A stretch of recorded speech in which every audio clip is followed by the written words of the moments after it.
Record. Okay, I'm recording now. So at least we'll be able to record the Q&A, and we did get some recording from Alana, so maybe I'll get those things spliced together. Forgive me for that. So what can I answer for you? How are things going with your books? How are things going with your book launches? How are things going with your businesses?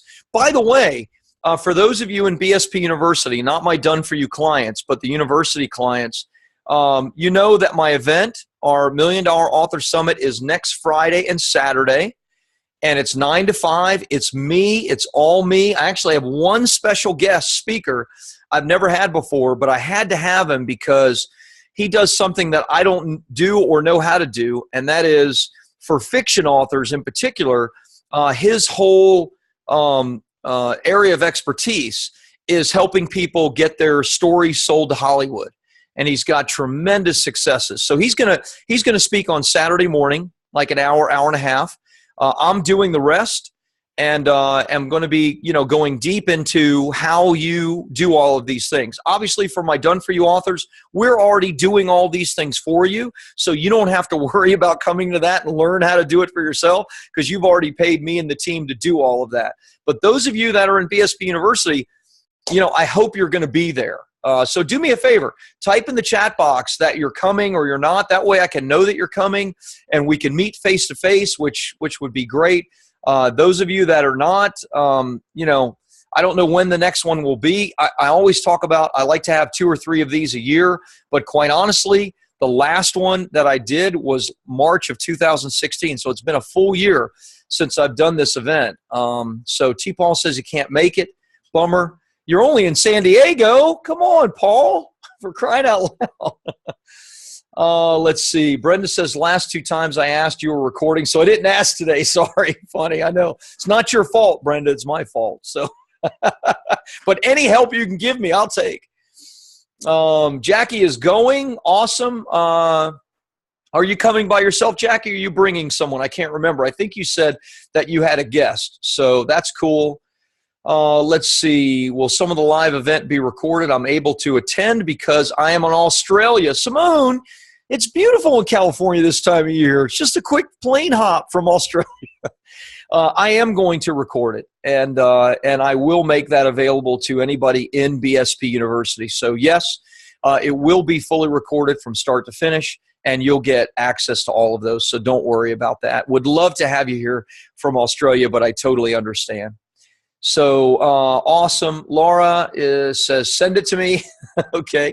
Yeah, is this a video you can watch online, meaning like streaming, live streaming? We are not live streaming it. So it's not like live stream, but we will record it all. It will be in the membership area, Laura, and we will get you the link to all of that.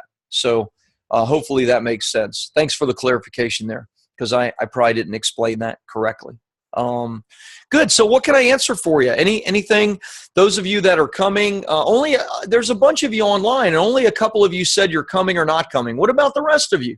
You know how to use a keyboard. Look, it's just like this. Just type on it, not coming or coming. Let me know. This is really a fantastic time. It's a great time to engage. Business is done at these meetings. There's an opportunity, to build some incredible relationships, etc. T. Paul, it says it's a private question, but I doubt that it is. You're asking about the best font and type style to use in formatting your book.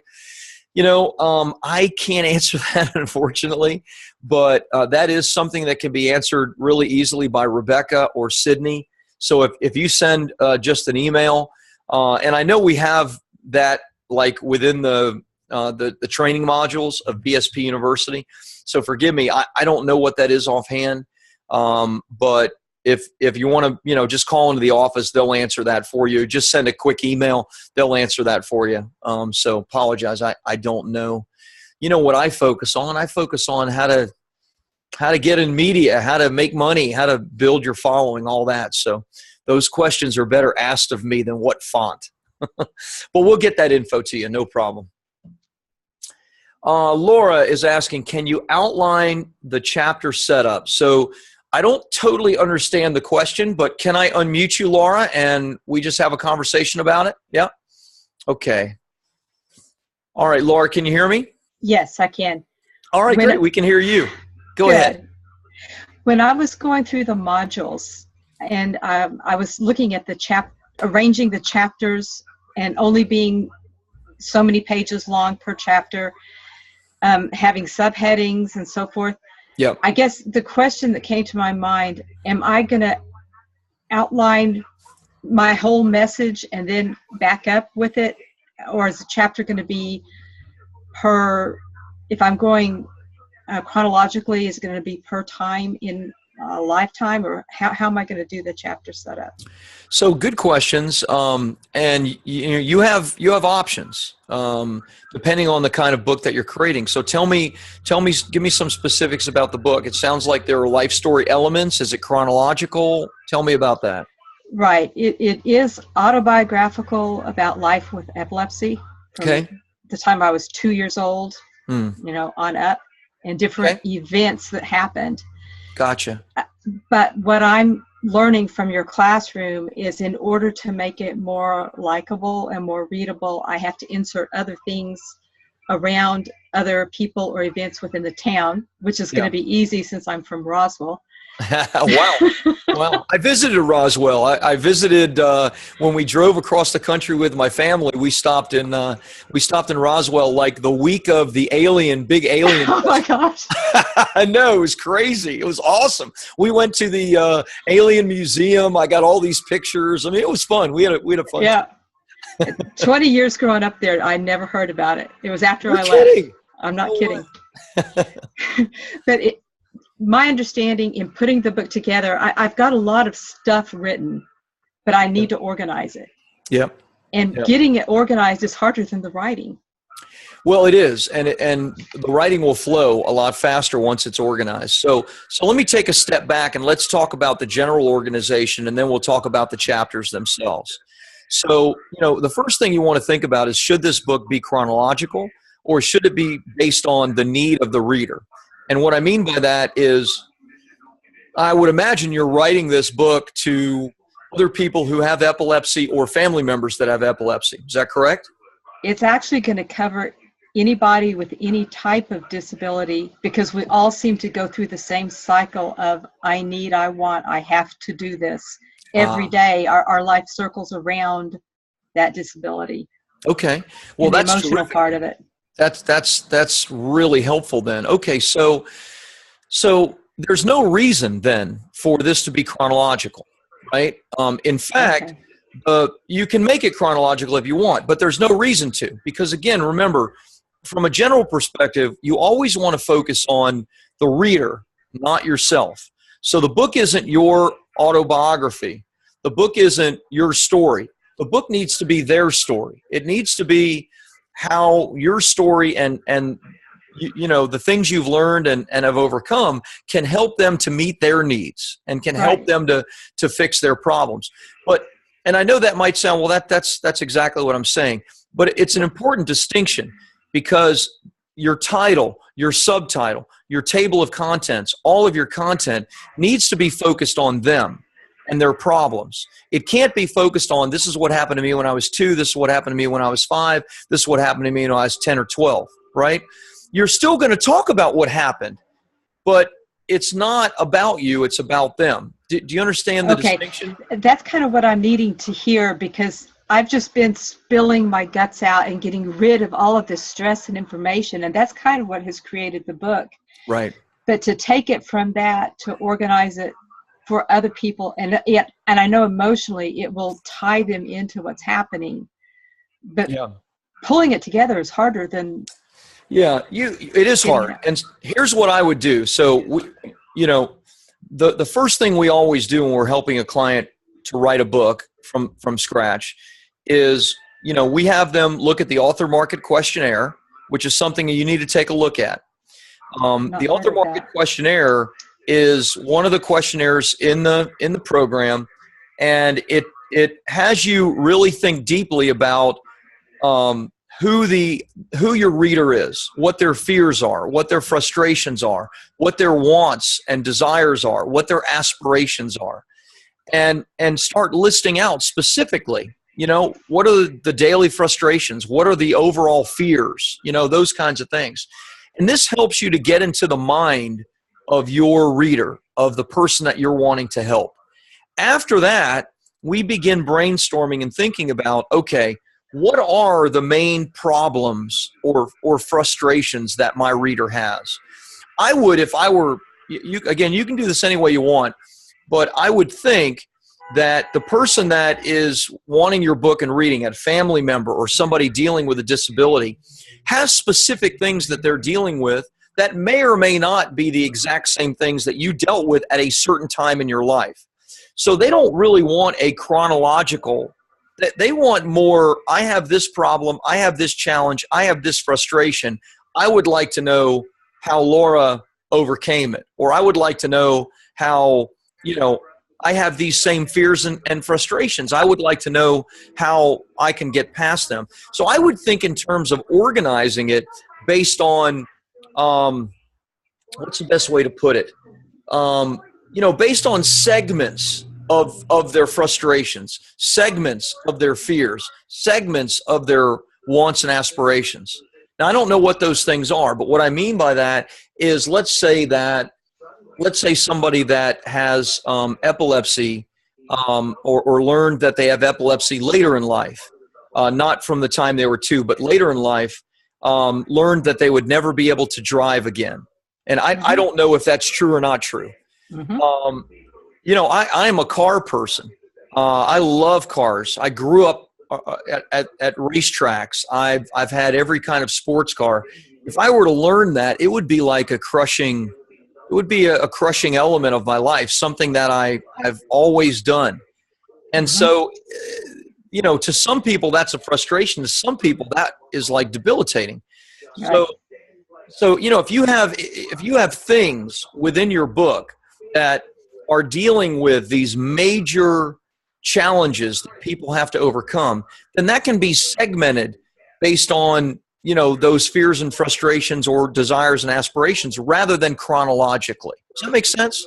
So like if I list an event that, say, happened when I was a child, I can jump to how it still affects me as an adult or the effect it had on my life as an adult and just go on.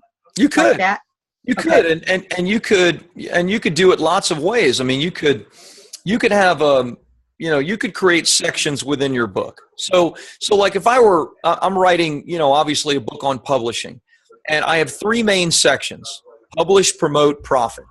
And under publish, I have chapters, and under promote, I have chapters, and under profit, I have chapters. And because these are, this is the flow of somebody that wants to create a successful book and build a business off of it. Mm-hmm. In your case, you have to think big.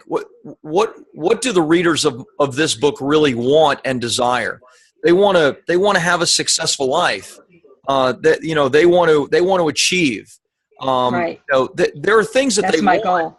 Right, but they have this challenge or this issue, this handicap that they're dealing with and faced with, this disability.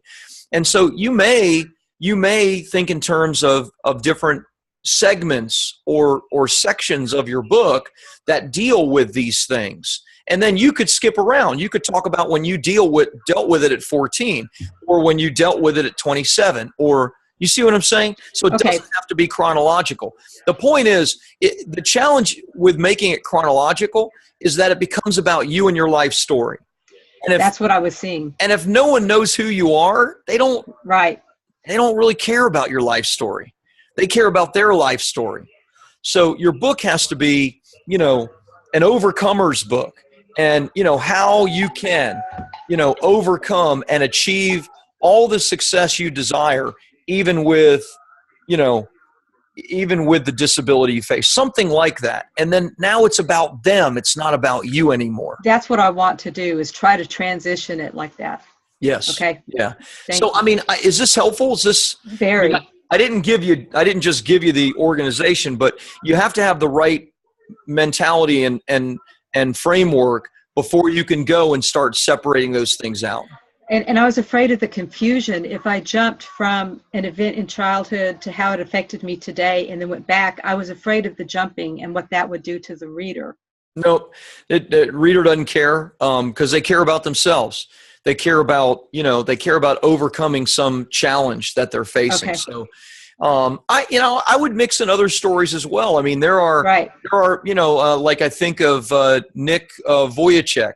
I'm sure do you know who Nick is? No. Oh my gosh, he has no limbs, but he's actually one of the foremost public speakers in the world. He I've speaks seen it. at some of the biggest churches, and talk about an overcomer. I mean, he skydives, he scuba dives. I mean, it's unbelievable. So I would mix in stories like that, not to take away from your story at all, but I would mix in those elements with your story, and it'll give it a little bit more richness and flavor. Okay. Yeah, I was thinking of Tommy Morrison, the little kid that's golfing with one hand. I thought about That's including beautiful. him. Totally. Why not?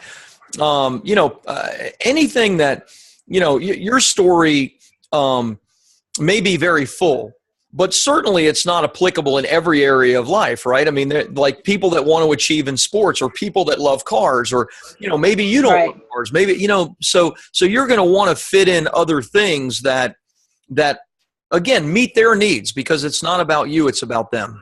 Right. Okay. Yeah. Good. Thank you. Good. You're welcome. I want to hear about the progress that you're making with it. You will, for sure. Fantastic. I'm so glad to be a part of this. I really am. Oh, glad to have you as a part of it. Honored to have you as a part of it, Laura. All right, I'm going to go ahead and mute you, and let's see what other questions we have. Thank you. Let's see here. Brenda, Rob, can you speak about the IROI conference, or can you update me privately on the final dates? Brenda, Randy asked me about that today again for you, and I told him, blame me, it is my fault. I don't have dates yet. I'm talking to my business partner, Kevin. As soon as this is done, like in 30 minutes, I promise you we'll try to get dates. We're looking at April. But it may be a little bit extended from there. So we're trying to do some special things with it. So please be patient with me. I know you have been patient, but please continue to be patient with me. It's totally on me though. So it's not Randy or anybody else. So hopefully this week I'll have firm dates for you. Okay. Thank you. Paul's asking, one piece of software to use that really helps in organizing and outlining your book is Scrivener. It's like $35 to $40 one-time fee. So that would be for you, Laura. Scrivener is spelled SCRIV, like Victor, ENER. It is a good software to use for organization. So something for writing on your own. Brenda says, something that's been helpful for me has been to use stories at the beginning and end of each chapter to address the my life things, and then in the middle, keep it general to fears, frustrations, wants, and aspirations. So great. I didn't even get into that. So thank you for bringing that up, Brenda. So Laura, you asked about the chapter format, but then I went all the way back to the general, laying out the whole format of your book. So the chapter format always needs to be laid out in a way where you start with story, and if you can, leave an open loop, meaning you don't culminate the story. Then you hit your main points, and then you close out the chapter with story again, either the culmination of your previous story or a completely different story. The best thing to do would be to watch a great TED Talk. The best TED Talks all have this format. They're about 20 minutes long, which is the perfect length of a chapter. And they start with story. Malcolm Gladwell does this masterfully. If you've ever read Malcolm Gladwell books, pick up Outliers and read Outliers. It's a great example. He'll begin telling the story about the Beatles, for example. And he'll talk about, how when the Beatles were barely kids, 15, 16 years old, they played for hundreds and hundreds and thousands of hours every single night in these various venues. And then he'll leave it. He'll leave like the suspense, like he won't tell the rest of the story. He'll just he's really good at it. And then he goes into the points that he's trying to make, and then he comes back around and he culminates the story about the Beatles and how, people thought of them as an overnight success, but the reality is they had already had 10,000 hours of work in by the time, they hit the Ed Sullivan show in 1965 or 64 or whatever the date was. So the point being is that, story, main points, close with story. And if you can leave some suspense and curiosity in there with an open loop, then you'll grit people.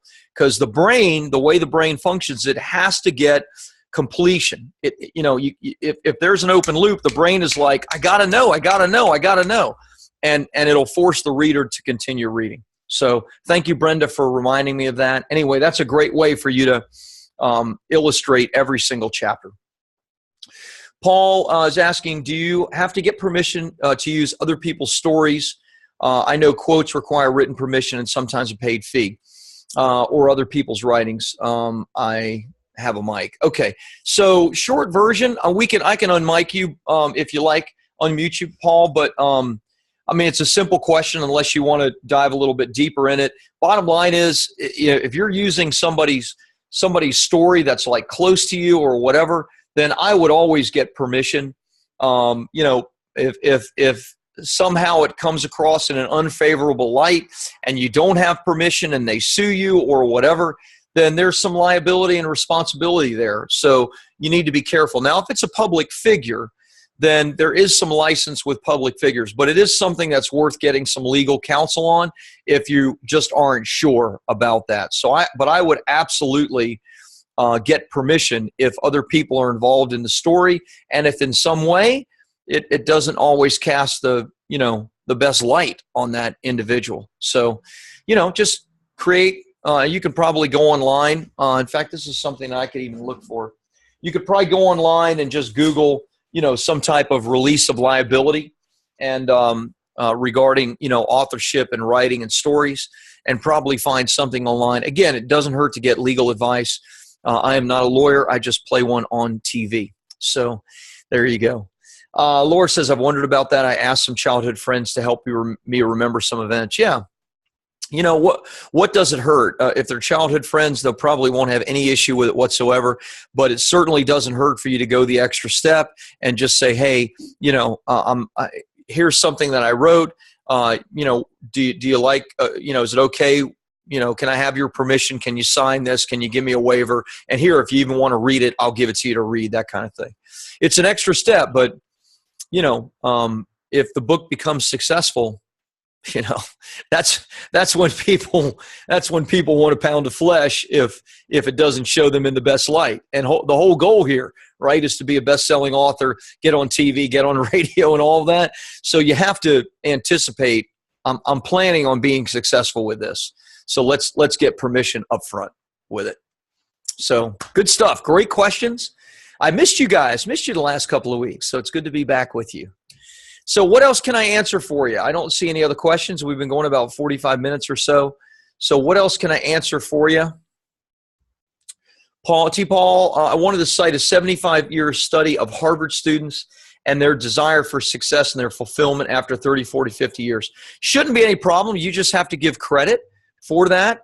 You can even, it's a TED Talk. Okay. It's probably not a TED Talk, but an actual Harvard study, which means that if they're referencing a Harvard study, then you should reference it in your book, meaning that you should have, the citations and whatnot that reference the Harvard story, that reference, those that wrote it. It's got to be in a journal of science somewhere, etc. So I would look for the citations, and I would reference those in the book. And those are always good anyway. You want to, anything you're doing that references somebody else's work or that talks about it, just, give them a shout out, give them the appreciation for the work that they did in coming before you. So I would absolutely leave citations and reference anybody that you're, specifically talking about or sharing about their work. So good question though.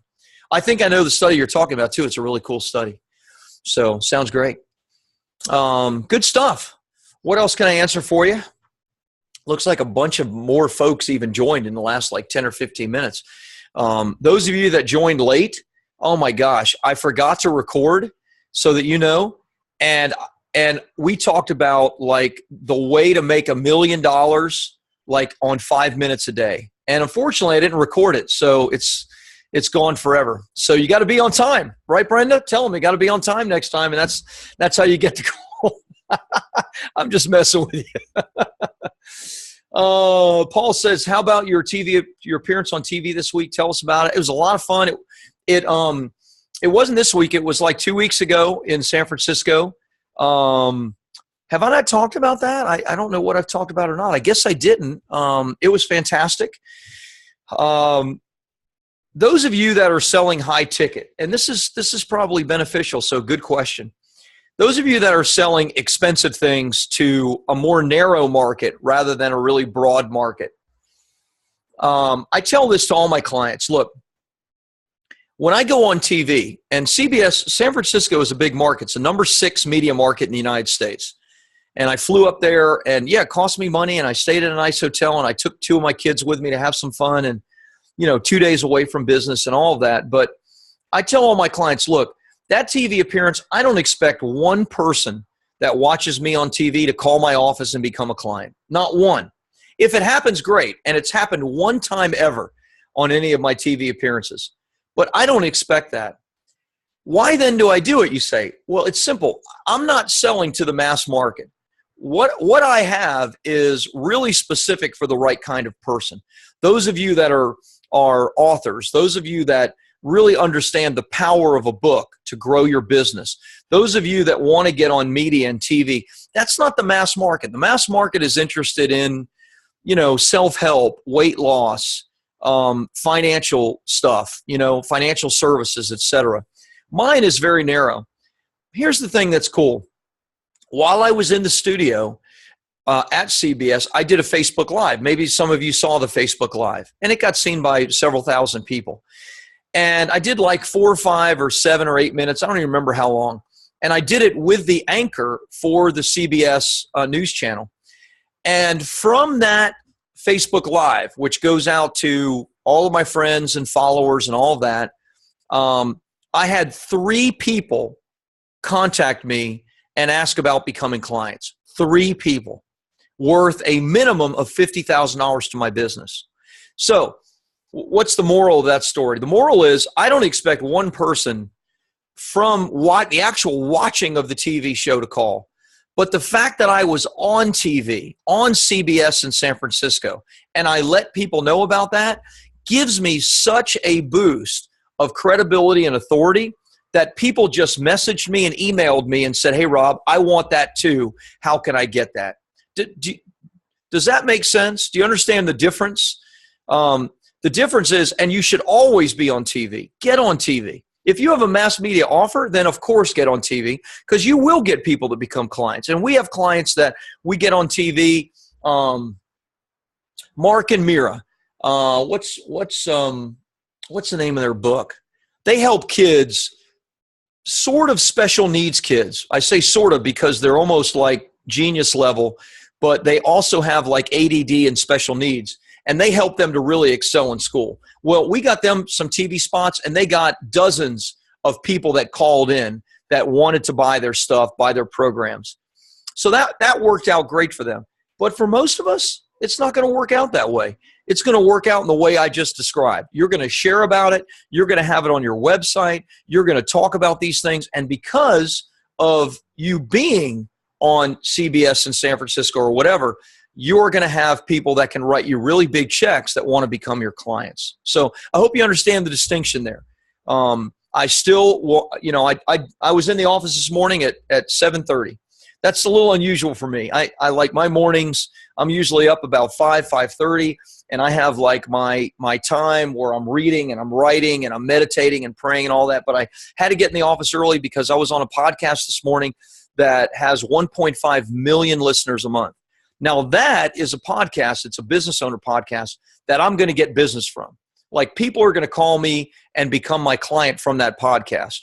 But I still am going to be on TV as much as possible because that gives a persona of success and excellence and authority. So hope you understand the distinction there. You need both of those things. Randy says 3D Learner. Thank you, Randy. Yeah, Mark and Mira, their book is 3D Learner.